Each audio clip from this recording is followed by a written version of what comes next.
اللهم اهدنا فيمن هديت، وعافنا فيمن عافيت، وتولنا فيمن توليت، وبارك لنا فيما أعطيت، وقنا واصرف عنا شر ما قضيت.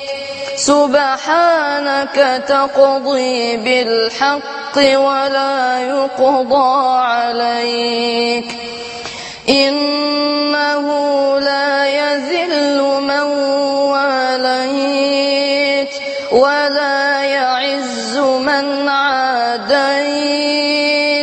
تباركت ربنا وتعاليت،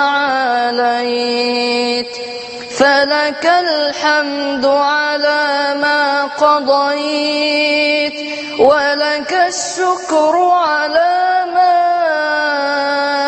أنعمت به